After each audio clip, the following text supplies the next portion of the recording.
நம் தேவனாகிய இயேசு கிறிஸ்துவினால் உங்களுக்கு கிருபையும் சமாதானமும் சந்தோஷமும் உண்டாவதாக.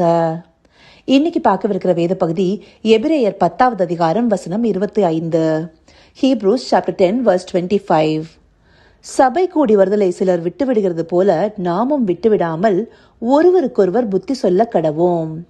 நாளானது சமீபித்து வருகிறதை எவ்வளவாய் பார்க்கிறீர்களோ அவ்வளவாய் புத்தி சொல்ல வேண்டும். இந்த வசனத்துல சபை கூடி வருதல்னு சொல்லப்பட்டிருக்கிறது. நம்ம எல்லாருமே ஒரு அமைப்பாக செயல்படுகிறோம் இல்லையா? அதாவது இன்ஸ்டிடியூஷனலைஸ் பண்ணப்பட்ட சர்ச் பில்டிங்கை சொல்லலாம், இல்ல ஒரு வீட்டுல கூட ஆண்டவராகிய இயேசு கிறிஸ்துவின் நாமத்தினால ஒருமித்து எல்லாரும் கூடி வந்து ஜெபிக்கிறதோ இல்ல வேதத்தை பத்தி ஆராய்கிறதோ இதையே இங்க சபைன்னு சொல்லப்பட்டிருக்கு.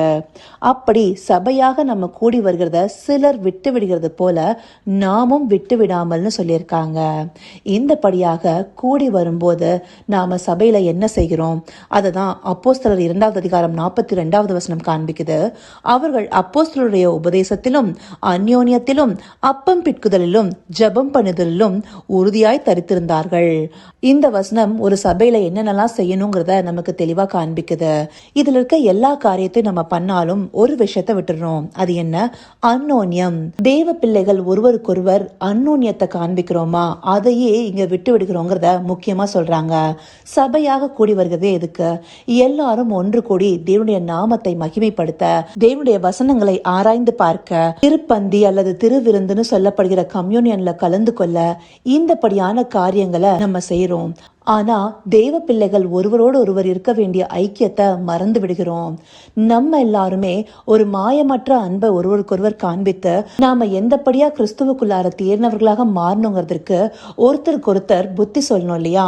அந்த படியான காரியங்களை நம்ம முக்கியமா செய்யணும்னு சொல்லியிருக்காங்க. அதுவும் அடுத்தபடியா நாளானது சமீபித்து வருகிறதை எவ்வளவாய் பார்க்கிறீர்களோ. இங்க நாளானதுனா எந்த நாளை குறிப்பிடுறாங்க அதை நம்ம தெரிஞ்சுக்கிறதுக்கு இதே அதிகாரம் 27 வசனத்துல நியாய தீர்ப்பு வரும் என்று பயத்தோடே எதிர்பார்க்குதலும்னு சொல்லப்பட்டிருக்கு. அப்போ நியாய தீர்ப்பு நாளானது சமீபித்து வருகிறதைன்னு சொல்லப்பட்டிருக்கு. வேதாகமம் எழுதப்பட்டு பல வருஷங்கள் ஆகுது.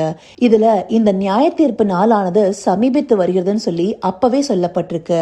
ஆனா இந்த நியாய தீர்ப்பு நாள் வருகிறதுக்கு இன்னும் கொஞ்சம் காலம் இருக்கு இல்லையா? அப்ப இங்க சமீபம்னு சொல்லப்பட்டதை நம்ம எப்படி புரிஞ்சுக்கலாம்? ஒரு தனிப்பட்ட மனிதனும் நியாயம் தீர்க்கப்படுகிறதுக்கு அவனுடைய கிரியைகளே பார்க்கப்படும்.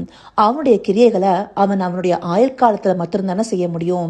அப்போ நம்முடைய ஆயுட்காலம் குறுகினதாகவே இருக்கு. அந்த ஆயுட்காலத்துல நாம எப்படி நடந்து கொள்கிறோமோ அதை பொறுத்தே நம்முடைய நியாய தீர்ப்பானது வெளிப்படுகிற விதமா இருக்கு.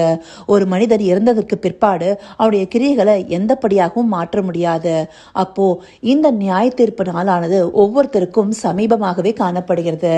அப்படியாக இந்த நாளை எண்ணி நமக்குள்ளார ஒரு பயம் வேண்டாமா?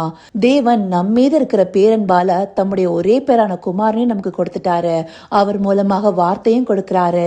ஏன் அப்பமும் திராட்சரசமும் எடுத்துக்கொள்ளுகிற வேலையில நம்ம என்ன நினைவு கூறணும்னு சொல்லப்பட்டிருக்கு? நம்மை நாமே நிதானித்து பார்க்கணும்னு சொல்லிட்டு, அப்படி நாம நிதானித்து பார்ப்போமே ஆனால் இந்த உலகமானது நியாயம் தீர்க்கப்படும் போது தேவனை விசுவாசிக்கிற பிள்ளைகளாகிய நாம உலகத்தோட ஆக்கினைக்குள்ளாக போகக்கூடாதுன்னு சொல்லி தேவன் அந்த வசனங்களை நமக்கு சொல்லியிருக்காரு இல்லையா? அப்படியாக நியாய தீர்ப்பு நாள்ல ஒருவரும் ஆக்கினைக்குள்ளாக போகாத படிக்க சபையில நாம ஒருவருக்கொருவர் புத்தி சொல்லணும், ஒருவருக்கொருவர் அன்பா இருக்கணும், ஒருவருக்கொருவர் தேற்றணும், ஒருவருக்காக ஒருவர் ஊக்கமாக ஜெபிக்கணும். இதையெல்லாம் நமக்கு வேத வசனமே சொல்லுது இல்லையா? 1 தெசலோனிக்கேயர் 5வது அதிகாரம் 11வது வசனம் கூட, ஆகையால் நீங்கள் செய்து வருகிறபடியே ஒருவரையொருவர் தேற்றி ஒருவருக்கொருவர் பக்தி விருத்தி உண்டாகும்படி செய்யுங்கள். அந்தபடியாக சபை கூடி வரும்போது விசுவாச பிள்ளைகளாகிய ஒவ்வொருவருமே ஒருவருக்கொருவரை தேற்றி ஒருவருக்கொருவர் புத்தி சொல்லணும், ஒருவரை ஒருவர் ஊக்கப்படுத்தணும், மாயமற்ற அன்பை காட்டணும், சகோதர சிநேகத்தை காண்பிக்கணும். இந்தபடியான அன்பெல்லாமே நம்ம இடத்துல உண்மையாக வெளிப்படலனா நாம கிறிஸ்துவை தரித்து கொண்டிருக்கிறோங்கிறதுல அர்த்தமே இல்லாம போயிடும் இல்லையா? இதை நாம அறிந்து கொண்டு சபை கூடி வருவதை விட்டு விடாம ஒருவருக்கொருவர் புத்தி சொல்லணும், ஒருவரை ஒருவர் தேற்றணும், நம்ம அந்யோன்யத்திலையும் பலப்படணுங்கிறத இந்த வார்த்தைகள் மூலமா தேவன் நமக்கு காண்பிக்கிறாரு. ஆனா இந்த நாட்கள்ல சில மனிதர்கள் சபைக்கு வருகிறதற்கே சாக்கு போக்கு சொல்ல ஆரம்பிச்சிட்டாங்க.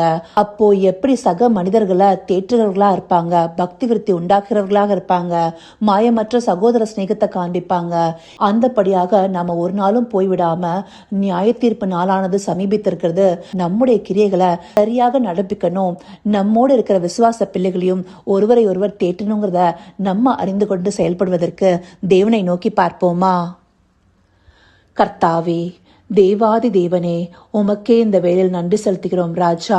அப்பா, நீங்க காண்பித்த இந்த அருமையான வார்த்தைகள்ல சொல்லப்பட்டபடி சபை கூடி வரும்போது நாங்கள் ஒருவருக்கொருவர் தேற்றி புத்தி சொல்லணும் தகப்பனே.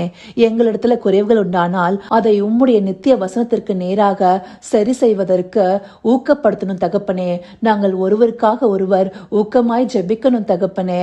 அப்படியாய் உம்முடைய வார்த்தையை மகிமைப்படுத்துகிற பிள்ளைகளாக, சகோதர சிநேகத்துல தேர்ந்தவர்களாக, மாயமற்ற அன்பை வெளிப்படுத்துவர்களாக நாங்க இருக்கணும் ராஜா. அப்படியாக நாங்கள் நடந்து கொண்டு நாளானது சமீபித்திருக்கிறதை அறிந்து கொண்டு எங்களை உம்முடைய நித்திய வழிகளில் நடக்கிறதுக்கு உம்முடைய தயவை நாடி உம்மை நோக்கி பார்க்கிறோம் ராஜா. நீர் அப்படியாய் எங்களை நடத்தப் போகிற கிருபைக்காய் நன்றி. சகலவித துதி மகிமை கனம் யாவும் ஒருவருக்கே செலுத்தீரோம். இயேசு கிறிஸ்துவின் மூலமாய் வேண்டிக் கொள்கிறேன் பிதாவே. ஆமேன், ஆமேன்.